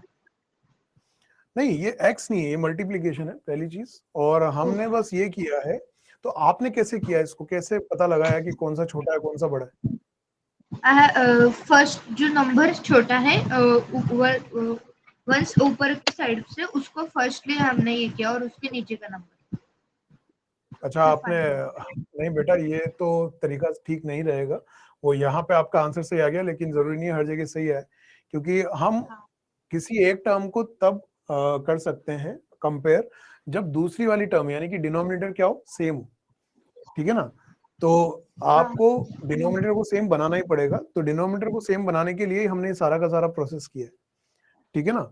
6 को 6 से मल्टीप्लाई करेंगे तो 36 आएगा, तो आपने 6/6 से मल्टीप्लाई कर दिया। 9 को 4 से मल्टीप्लाई करेंगे तो 36 आएगा, तो आपने 4/4 से मल्टीप्लाई कर दिया। 4 को 9 से मल्टीप्लाई करेंगे तो 36 आएगा, तो हमने 9/9 से मल्टीप्लाई कर दिया। तो ये सब करने के बाद में आपके पास जो इक्विवेलेंट फ्रैक्शंस आ रही हैं उनके अंदर डिनोमिनेटर आप देखेंगे सबका सेम है, और जैसे डिनोमिनेटर सेम आ जाता है ना, अब हमारे पास लाइसेंस है कि हम न्यूमरेटर्स को चेक कर सकते हैं कि कौन सा न्यूमरेटर छोटा है और कौन सा बड़ा है। ठीक है ना? तो ये डिनोमिनेटर सेम करे बिना हम लोग नहीं कर सकते। ठीक है, थैंक यू सर। ओके बेटा। Can be done by distributive property of expression. Multiplication के अंदर डिस्ट्रीब्यूशन प्रॉपर्टी बेटा अगर कहीं जरूरत पड़ेगी तो लगाएंगे। डिस्ट्रीब्यूटिव प्रॉपर्टी कब यूज होती है, बाहर कोई एक्सप्रेशन हो, अंदर कोई एडिशन या सब्ट्रैक्शन के साथ एक्सप्रेशन हो, तो हम मल्टीप्लाई करते हैं डिस्ट्रीब्यूटिव प्रॉपर्टी से, और कहीं डिस्ट्रीब्यूशन लगाने की हमें जरूरत नहीं पड़ेगी। चलिए अब इसके बाद आते हैं, ये हो गया हमारा। इसके बाद में हमें बताना है ये ट्रू है या फॉल्स है। क्या है यहाँ पर, 2/5 multiply by 3/7 equals to 3/7 multiply by 2/5। अब ये तो ट्रू ही होगा बेटा, अब इतना इसके ऊपर तो मैं पोल करके टाइम वेस्ट नहीं करूंगा अपना, क्योंकि ये हमने जो अभी प्रॉपर्टी पढ़ी है ये उसी के ऊपर बेस्ड है। अब बात करते हैं ऑफ ऑपरेशन की। ऑफ जो हमें देखने को मिलता है वो बॉडमास वाली मूवी में देखने को मिलता है। बॉडमास मूवी का ये कैरेक्टर है ऑफ। तो ऑफ का क्या मतलब है, रेसिप्रोकल ऑफ फ्रैक्शन हम क्यों करेंगे या कैसे करेंगे वो हम देखने वाले हैं। ऑपरेटिंग ऑफ, तो ऑफ जो है वो मल्टीप्लीकेशन की तरह ही काम करता है। ये बात आप लोगों को पता भी होगा अगर आप लोगों ने बॉडमास चैप्टर पढ़ा होगा तो, कि ऑफ जो है वो मल्टीप्लीकेशन होता है। ठीक है ना? रेसिप्रोकल ऑफ फ्रैक्शन की बात करें तो रेसिप्रोकल कैसे करते हैं फ्रैक्शन का, we can obtain the reciprocal of a given fraction by interchanging the numerator and denominator of the fraction. Reciprocal of any non-zero fraction will be a/b। अगर कोई फ्रैक्शन है नॉन जीरो फ्रैक्शन तो उसका reciprocal क्या होगा, a की जगह b रख दो, b की जगह a रख दो, मतलब अदला बदली करना है। ऊपर का जो टर्म है वो नीचे, नीचे वाली टर्म को ऊपर कर दो, and that will be the reciprocal. तो ये फ्रैक्शन है, इसका रेसिप्रोकल क्या हो जाएगा, 3/2। चलिए आगे चलते हैं। क्वेश्चन आता है हमारे सामने, हमें कैलकुलेट करना है 2/3 ऑफ 15। तो मैं यहाँ पर चैट बॉक्स ओपन कर रहा हूँ, आप मुझे आंसर बताइए 2/3 ऑफ 15 का आंसर क्या होगा। वेरी गुड, बहुत फास्ट हो यार। मैंने तो सोचा थोड़ा आराम कर लूंगा, तुम लोग कैलकुलेट करोगे जब तक। चलिए बहुत अच्छी बात है। जलज वॉज द फर्स्ट वन जिसने आंसर किया, बस उसी को मैं देख पाया, उसके बाद तो फिर इतने सारे आंसर्स एक साथ आ गए। हाँ जी, तो फर्स्ट पार्ट के अंदर 2/3 multiply by 15, 3 5s are 15, 2 into 5 आप करेंगे इट विल बी 10। तो 10 हमारा सही आंसर होगा फर्स्ट पार्ट के लिए। सेकेंड पार्ट की हम बात कर लेते हैं 1/4 ऑफ 12/15। अब यहां पर बस एक चीज का ध्यान रखना है, 4 की टेबल में 12 आता है तो 12 जो है वो 4 से कैंसिल हो जाएगा 3 टाइम्स, तो हमारे पास बचेगा 3/15। यहां पर हम नहीं रुकेंगे, हम ये देखेंगे कि यार 3 की टेबल में 15 आता है या नहीं आता। बिल्कुल आता है, 3 5 15, यानी कि हमारा फाइनल आंसर हो जाएगा 1/5। तो ये दोनों हमारे फाइनल आंसर्स हो गए। ठीक है, चलिए आगे चलते हैं। अच्छा, इसमें ये बात ध्यान रखना, आपको जैसे मान लो ये है तो 15 जो है वो 2 से मल्टीप्लाई हो रहा है देखा जाए तो, क्योंकि 15 को आप 15/1 रख सकते हैं, तो कभी ये मत कर देना कि 15 को 2 से और 3 से दोनों से मल्टीप्लाई करना है, क्या ऐसा कुछ भी नहीं है। 15 जो है वो एक होल नंबर है और आप उसको एक फ्रैक्शन यानी कि 2/3 से मल्टीप्लाई कर रहे हैं, तो वो सिर्फ 2 से मल्टीप्लाई हो रहा है देखा जाए तो। और ये जो 15 है इसको हमने 3 से कैंसिल किया है क्योंकि 15 और 3 डिवीजन में। ठीक है, ऊपर का ऊपर नीचे का नीचे कभी भी कैंसिल नहीं होता है, ये बात हम पहले डिस्कस कर चुके हैं। चलिए, इसके बाद में आता है कि -4/9 अगर है तो इसका रेसिप्रोकल क्या होगा, ये हमें बताना है। -4/9 का रेसिप्रोकल क्या होगा। चलिए पोल स्टार्ट करते हैं।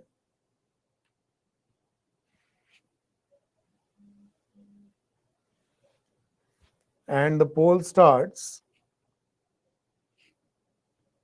now.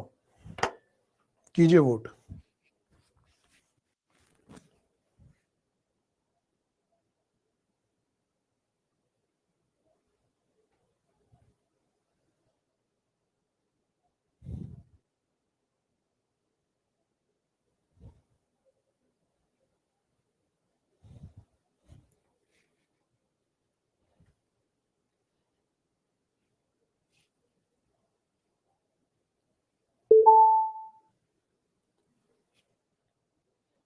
चलिए, तो यहां पर हम देख पा रहे हैं 68% लोगों का सही आंसर आया।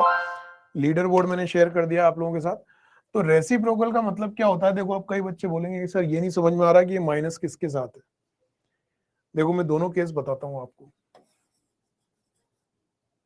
ये बात ध्यान रखना दोनों के साथ नहीं है, किसी एक के साथ ही लेके चलेंगे उसको।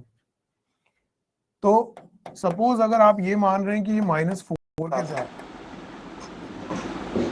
देखो ठीक है, ना मैं बोल रहा हूँ कि इसमें तो आप रेसिप्रोकल करेंगे तो क्या है, लिखा है तो 1 टाइम डिवीजन 9/-, रिस्पांसिबल में सेक्शन उल्टा कर दो। आप चाहें तो ये माइनस साइन ऊपर मल्टीप्लाई कर सकते हैं, ठीक है ना। आप इसको ऐसे भी लिख सकते हैं, क्लास है गाइस, ठीक है, ये दोनों सेम चीज, ठीक है। लेकिन किसी एक टर्म के साथ लिखना है, और अगर आप दोनों टर्म्स के साथ नहीं लिखना चाहते हैं तो जो आंसर में लिखा हुआ है वो भी ठीक है, -9/4। ये जो बीच में लिखा रहता है इसका मतलब ये है कि या तो आप इसको 9 के साथ मान के चलेंगे या फिर आप इसको 4 के साथ मान के चलेंगे माइनस साइन को। मतलब कोई दोनों में से एक टर्म नेगेटिव रही होगी जिसकी वजह से पूरी फ्रैक्शन क्या हो गई, नेगेटिव हो गई, इसका मतलब ये है, ठीक है ना। और सेम मेरे ख्याल से केस 2 समझाने की मुझे जरूरत नहीं पड़नी चाहिए। अगर मान लीजिए आप ऐसा मान के चल रहे हैं कि ये -9 के साथ था, तो आप रेसिप्रोकल करेंगे तो ये -9/4 हो जाएगा। Again you can write it as -9/4। तो दोनों ही केस में आंसर -9/4 ही आएगा, यानी कि सेकंड ऑप्शन, ठीक है। Second option will be the correct answer.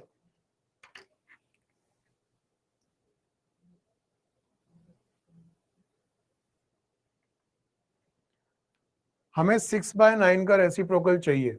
अब यहाँ पे ध्यान रखना, यहाँ पे एक ऑप्शन ये बोथ 1 and 2 भी आ रहा है।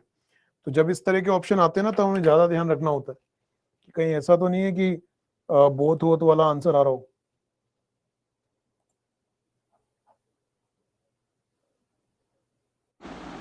देखो इसमें क्या पूछा है कि इसमें पूछा है कि वन लाइन आंसर में रिकल्पेशन इक्वल टू फ्रैक्शन अल्टा सॉरी 6/9 उल्टा होगा, ठीक है। 6/9 को सिंपली करो इक्वल टू 2/3, उसका उल्टा 3/2। चलिए पोल स्टार्ट करते हैं। एंड द पोल स्टार्ट, हां ऑप्शंस आर रॉन्ग, चलो देख लेंगे। And the poll starts now. अभी फिलहाल मैंने जो आंसर मार्क किया है वो पीपीटी वो देख के किया है, 9/6 अगर कुछ रॉन्ग लगेगा तो हम देख लेंगे। बट ऑप्शन में सिंपलेट 3/2 दिया गया। 9/6 भी हो सकता है, बट ऑप्शन में 3/2 दिया गया है, तो है ना ऐसा ठीक है।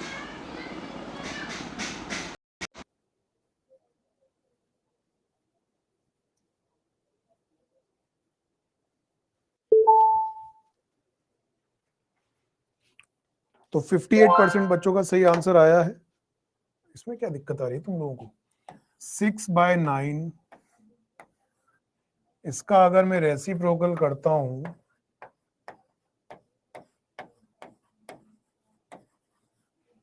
तो आंसर आएगा 9/6। क्या हमें कहीं 9/6 नजर आ रहा है? नहीं। तो इसका मतलब क्या है? कहीं ना कहीं कुछ कैंसिल होना चाहिए। मैंने 3 की टेबल बोली, 3 3 9, 3 2 6, तो मेरे पास सिंप्लीफाइड फॉर्म आई 3/2। 3/2 हमें कहीं नजर आ रहा है? बिल्कुल नजर आ रहा है, सेकंड ऑप्शन। मुझे नहीं लगता कि इसके अंदर हमें दिक्कत आनी चाहिए थी। 58% रिजल्ट ऐसे क्वेश्चन के अंदर। चलो माइनस साइन अगर हो तो मैं मान सकता हूं कि माइनस साइन आप लोगों के लिए थोड़ा सा एक कंफ्यूजन क्रिएट कर सकता है, पर इसमें तो बेटा कुछ भी नहीं था ऐसा। तो थोड़ा सा फोकस्ड रहो, इतने कम रिजल्ट नहीं आना चाहिए इस तरह के क्वेश्चन के अंदर। मैं ऐसा एक्सपेक्ट कर रहा था कि ये तो सबका आंसर आ जाएगा इसमें। तो रवि एक क्वेश्चन है यहाँ पर, ये आपके लिए होमवर्क है वैसे, ठीक है ना, ये आप खुद करेंगे। रवि ऐसा बोलता है, the reciprocal of fraction is always greater than the fraction, is he correct? Give a reason with an example. तो इसको आप लोग खुद करेंगे एक बार होमवर्क के अंदर। ये देखो मैं नेक्स्ट जो क्लास में डिस्कस करेंगे इसको, ठीक है? मुझे याद दिलाइएगा कि सर ये वाला अपन को डिस्कस करना है। सर तो करना है, मैं नोट्स भी है ना अभी। अब एक क्वेश्चन आता है हमारे पास, which fraction gives 1 when multiplied by 5/8? 5/8 को हम किससे मल्टीप्लाई करें कि आंसर 1 आ जाए? अब देखो क्या होता है, एक चीज हमने पढ़ी थी मल्टीप्लिकेटिव इनवर्स। क्या पढ़ा था? Multiplicative inverse. हाँ बिल्कुल मृगा, आप कर सकते हो, पहले डिवाइड कर दो, कोई दिक्कत नहीं। तो मल्टीप्लिकेटिव इनवर्स क्या होता है कि अगर मान लीजिए आपके पास 5 है, तो आप इसको किससे मल्टीप्लाई करें कि आंसर 1 आ जाए? तो हमने पढ़ा था कि भाई इसका रेसिप्रोकल ले लो। तो अगर आप रेसिप्रोकल से मल्टीप्लाई करेंगे तो आंसर क्या आएगा? 1 आएगा। तो ये आपके लिए हिंट है, आपको ऐसी फ्रैक्शन चाहिए जिसको मल्टीप्लाई करें अगर 5/8 से तो आंसर 1 आ जाए। तो देखिए क्या होना चाहिए answer, and the poll starts now. Doubt मैं अभी नहीं ले पा रहा हूं बेटा, उसके लिए मैं माफी चाहूंगा, लेकिन एक टॉपिक और है हमारा डिवीजन वाला, वो हम कवर अप कर लें। डाउट अगर आज की क्लास में मैं नहीं ले पाऊंगा तो आप नेक्स्ट क्लास में पूछ लीजिएगा, या फिर जब भी आपकी डाउट क्लास होती है तो आप आइए, अपन डिस्कस करेंगे डाउट क्लास के अंदर, डाउट मुझे ठीक है ना? तो थोड़ा सा अभी के लिए मैं माफी चाहूंगा, लेकिन अभी आगे हम लोग डाउट ले लेंगे अगर डाउट क्लास के अंदर आप आएंगे तो।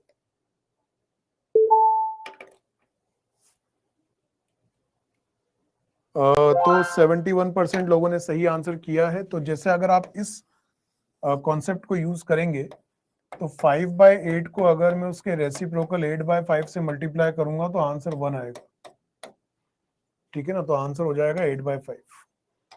चलिए 71% वोट्स आए हैं, तो ठीक है, अच्छी बात है। मैं थोड़ा खुश तो हूँ, लेकिन फिर भी इससे अच्छा रिजल्ट मैं आप लोगों से एक्सपेक्ट करता हूँ। चलो एक लास्ट टॉपिक है वो डिस्कस कर लेते हैं, इसके क्वेश्चंस भले से हम नेक्स्ट लेक्चर में ले लेंगे। डिवीजन की बात कर लेते हैं एक बार। तो अगर मान लो आप एक फ्रैक्शन को डिवाइड कर रहे हो होल नंबर से, तो कैसे डिवीजन होगा?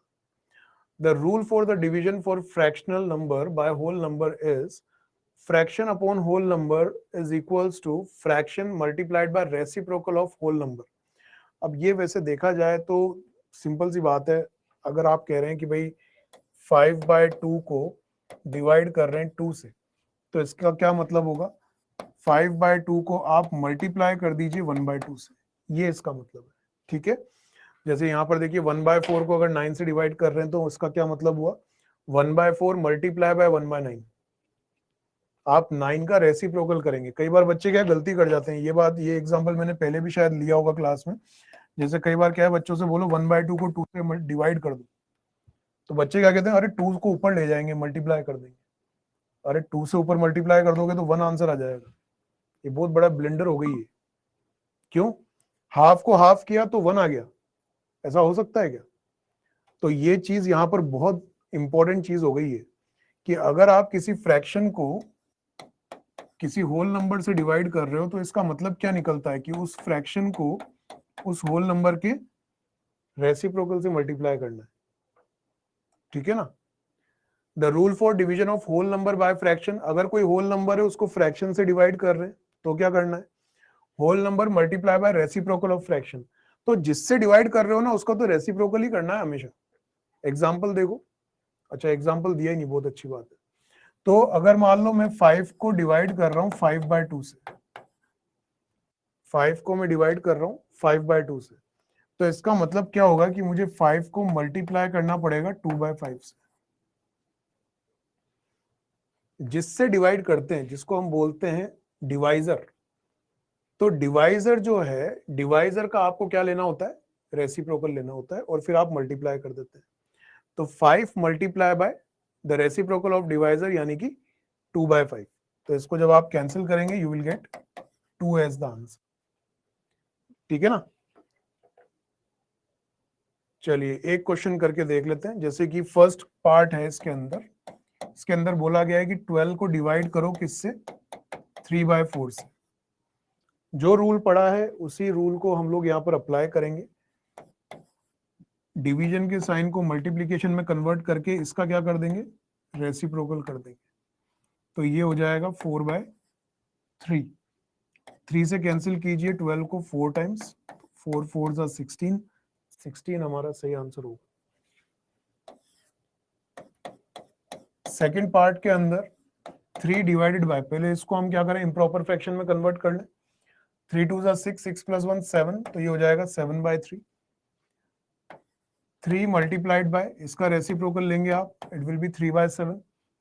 मल्टीप्लाई करेंगे तो ये हो जाएगा 9/7। तो आप देखिए आंसर्स जो है वो बिल्कुल सही आ रहे होंगे। 16 तो बिल्कुल सही है, 9/7 को इन्होंने मिक्स फ्रैक्शन में कन्वर्ट किया है, तो वो भी मैं आपको करके बता देता हूँ। 7 1 जा 7, 2 बचेगा हमारे पास, तो वही QRD वाला मेथड, 1 होल नंबर 2/7। ठीक है? तो टाइम अप हो चुका है। डाउट्स के लिए मैंने बोल दिया है कि आप लोग डाउट क्लास के अंदर पूछ लीजिएगा। वैसे मैंने कोशिश ये करी है कि बिल्कुल क्लियरली समझ में आना चाहिए। अगर फिर भी आपके मन में कोई डाउट है तो आप डाउट क्लास के अंदर आके पूछिए, मैं आपको बता दूंगा। क्वेश्चन का स्क्रीनशॉट ले सकते हैं या क्वेश्चन नोट करके आप मेरे पास आ सकते हैं। हाँ, ये बात जरूर है कि मेरे पास में PDF अवेलेबल रहती है, तो मैं PDF डाउनलोड करके आपको बता सकता हूँ कि ये क्वेश्चन हमने क्लास में किया था और उसमें ये कॉन्सेप्ट हमने लगाया था। ठीक है बेटा, थैंक यू सो मच।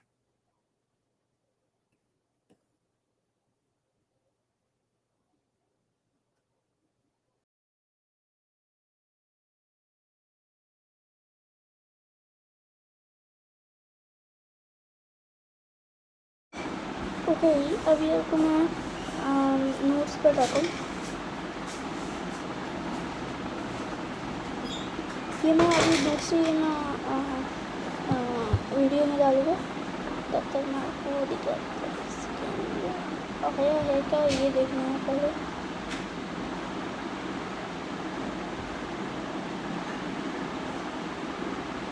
कौन सा चैप्टर क्या होता है, फ्रैक्शन का।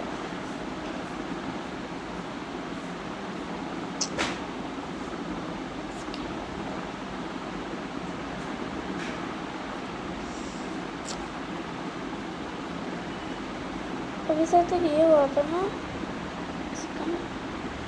अभी शायद तक इसके नोट्स बता रहे थे।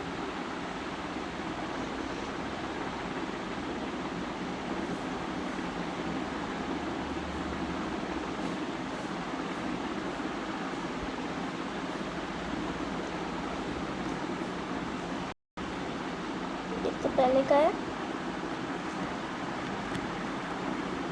मैं आपको होमवर्क दे देता हूँ। ये सब था क्लास का नोट्स, ये अब पहले वाली क्लास का है।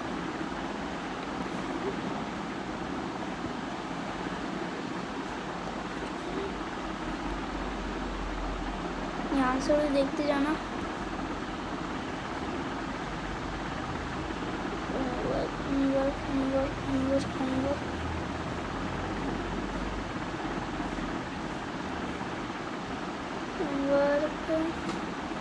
मैं आपको है ना ये होमवर्क है ना भेजता हूँ, रुको एक सेकेंड, रुको मैं बता देता हूँ।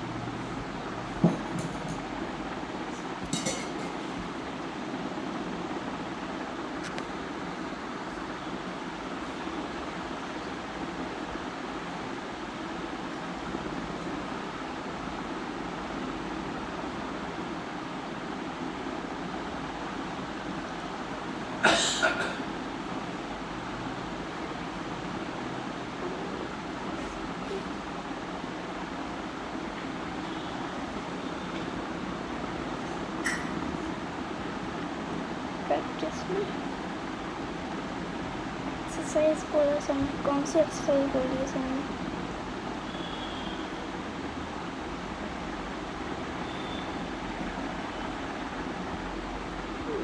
सामने एक्सरसाइज बोली है, क्वेश्चन नंबर एक्सरसाइज 1 और 2, 6, 14, 15, 2 का है 5, 6, 12, ओके।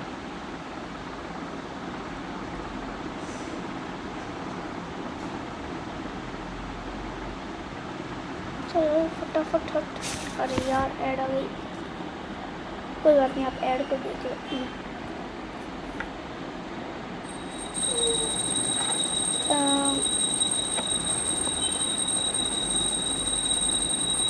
इस ऐड को इग्नोर करना और पीछे वाले नॉइस को भी इग्नोर करना। क्या है रे भाई,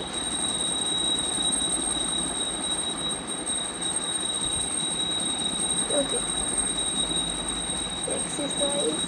एक्सरसाइज 1 देखो कौन सा बोलते हैं, क्वेश्चन नंबर 6 दिए ना, ये 6 है, ये स्क्रीन शॉट खींच लो। और फिर 14 बोला था, ये रहा 14, इसका भी स्क्रीन शॉट ले लो। और ये रहा 15, ठीक है, इसका भी स्क्रीन शॉट ले लो, ठीक है। अब एक्सरसाइज 2 पे चलते हैं।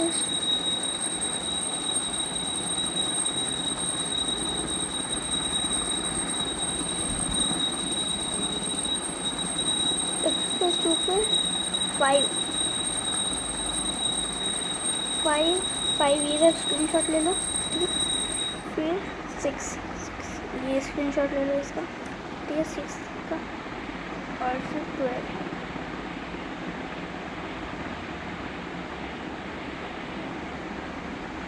ये थोड़ी लंबी हो गई क्लास, मैं दूसरे में करूँगी, ठीक है, ये है, ठीक है, ओके, बाय बाय गाइस।